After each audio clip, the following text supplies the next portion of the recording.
Hey guys, welcome and welcome back to my YouTube channel. So আজকে হচ্ছে আর একটা রবিবার, মানে ল্যাদ খাওয়ার দিন। লিটারলি রবিবারগুলো হলে আমার এত খারাপ লাগে রাত্রিবেলা যে কাল থেকে আবার অফিস। যাই হোক, সো আজকে অনেক কিছু করার আছে, মানে অনেক কিছু প্ল্যান করে রেখেছি। বিকজ পুজো চলে এসছে, বাট আমার একটুখানিও পুজো পুজো মনে হচ্ছে না। প্লিজ আমাকে একটু পুজোর ভাইবস ছুঁড়ে মারুন, যাতে আমার একটু পুজো পুজো ফিল হয়। সব তোমাদের সাথে শেয়ার করবো। তো চ্যানেলে যারা নতুন আছে প্লিজ চ্যানেলটাকে সাবস্ক্রাইব করো। তো চলো ভিডিওটা স্টার্ট করা যাক। আজকে ব্রেকফাস্টে ছিল ঘুগনি মুড়ি, যেটা আমার খুবই পছন্দের একটা breakfast, and Sunday special breakfast এটা। রেডি হয়ে গেছি পার্লার যাওয়ার জন্য, আর বাইরে যা রোদ, বাপরে। অ্যান্ড আজকে পুকুরে চান করতে যাবো। সাঁতার কাটতে জানি না, বাট চান করতে যাবো। মল্লিকার বাড়িতে যাবো, ওদের বাড়িতে পুকুর আছে। আমি শুধু ওকে এটাই বলবো যে ভাই ডুবে গেলে শুধু একটু বাঁচিয়ে দিস। আর শুধু সানস্ক্রিনটা লাগিয়ে যাচ্ছি, কারণ পুকুরে চান করবো তো একদম ঝকঝক করবে স্কিন। তো চলো যাওয়া যাক, অনেকটাই দেরি হয়ে গেছে, চলো। অ্যান্ড 5 মিনিটের মধ্যেই পার্লারে পৌঁছে গেছি, যেহেতু পার্লারটা আমার পার্লারের ভেতরেই ছিল। আমার তো অলরেডি ফেদার কাট করা ছিল, অ্যান্ড আমার এখন অনেস্টলি স্পিকিং লম্বা চুল একদমই ভাল লাগে না।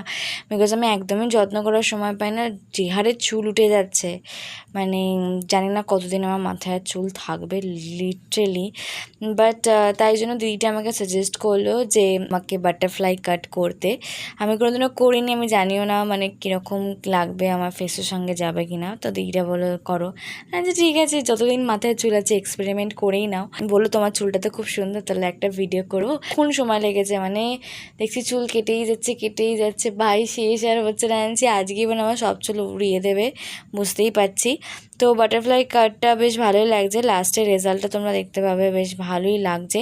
মানে চুল ছেড়ে রাখলে অবভিয়াসলি ভালো লাগবে, বাট আমি যেরকম পাবলিক চুল আমি ছেড়ে রাখতেই পারি না, এত বেশি গরম হয়। তারপর চুল কেটে চলে গেছিলাম আমি পুকুরে, মল্লিকাদের বাড়িতে। ওদের বাড়ির ওখানে পুকুর আছে, বাট গিয়ে দেখছি পুকুরে পুরো পানা ভরে গেছে। ও নিজেও সেটা জানতো না, ও দেখে নিজেও দেখে সারপ্রাইজ হয়ে গেছে যে কী ব্যাপার হলো ভাই।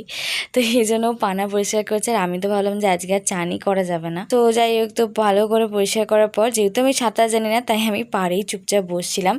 আমার নামতে বিশাল ভয় লাগছিলো, বাট জলে নেবে আমরা নিজেদেরকে জলপরি মনে করছিলাম। লিটারেলি জল ছেড়ে আর উঠতেই ইচ্ছা করছিল না। তো অনেকক্ষণ ধরে চান করার পর, ইনফ্যাক্ট আমাকে ব্যর্থ সাঁতার শেখানোর চেষ্টা করার পর বেচারা ব্যর্থ হয়ে আমরা জল ছেড়ে উঠে পড়লাম। অ্যান্ড তারপরে আমি বাড়ি চলে যাচ্ছি, এখন বাজে হচ্ছে 2 আই গেস যাচ্ছে। কি রোদ মাইরি! বাট হ্যাঁ, জলে আমরা সবাই মিলে প্রচণ্ড মজা করেছি।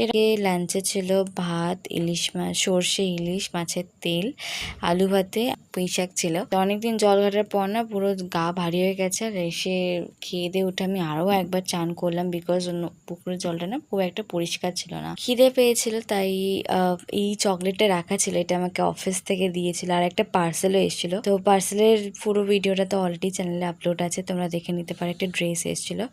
7:30 বাজে, প্রচন্ড বাজেভাবে বোর হচ্ছিলাম, ভাবলাম যে আজকে কোথাও বেরোবো না। তারপর দেখি সাডেনলি কল এলো মল্লিকার, যে একটু গঙ্গার ঘাট থেকে ঘুরে আসি। তো রেডি হয়ে গেছি, কিছুই না, মুখে কিছুই মাখিনি, বিকজ প্রচন্ড গরম হচ্ছে। চুলটা বেঁধে যাব, কারণ এই চুলটা আমাকে এখন 1 সপ্তাহ চালাতে হবে, শ্যাম্পু করা চুলটা। অ্যান্ড নর্মাল ট্রাউজার অ্যান্ড একটা টি শার্ট ওয়্যার করে নিয়েছি। So let's go. মানে আন্দুল রোডের জ্যাম, পৃথিবী বিখ্যাত জ্যাম, লিটারেলি। আমি মাঝে মাঝে ফার্স্ট্রেটেড হয়ে যায়। এক, তুমি ওয়েস্ট বেঙ্গলে জন্মেছি, সেকেন্ড আন্দুল রোডের জ্যাম। এখানে একটা দাদার বাড়ি গেছিলাম, দাদাটার ব্যালকানিটা আমার এত ভালো লেগেছে, মানে একদম পিস, মানে খুবই সুন্দর ব্যালকানি, পুরো গাছে ভর্তি অ্যান্ড পুরো শান্ত শিষ্ট, আমার খুবই ভালো লেগেছে। আর যেতেই আমি একটা ওয়ার্ম ওয়েলকাম পেয়েছি, যেটা হচ্ছে এই ভদ্রলোকের কাছ থেকে। এত ভালো কুকুরটা, আমার খুবই ভালো লেগেছে। ওর সঙ্গে একটা সেলফিও আছে, উনি আমাকে একটু সেলফি তোলার সাহায্য করে দিয়েছেন। বাড়ি এসে আজকে ডিনারে হয়েছিল রুটি অ্যান্ড চিলি চিকেনটা অফকোর্স ভালো হয়েছিল, বাট আমি জানি না আমার মায়েরা চিলি চিকেন করতে গিয়ে নবরত্ন করে ফেলেছে, সব রকম সবজি দিয়ে দিয়েছে। ভিডিওটাকে প্লিজ লাইক অ্যান্ড কমেন্ট করে জানিও ভিডিওটা তোমাদের কেমন লাগলো। আর চ্যানেলে যারা নতুন প্লিজ চ্যানেলটাকে সাবস্ক্রাইব করো। তো দেখা হচ্ছে পরের ভিডিওতে। টাটা গাইস, আর সবাই খুব ভালো করে পুজো কাটিও। তো দেখা হচ্ছে পরের ভিডিওতে।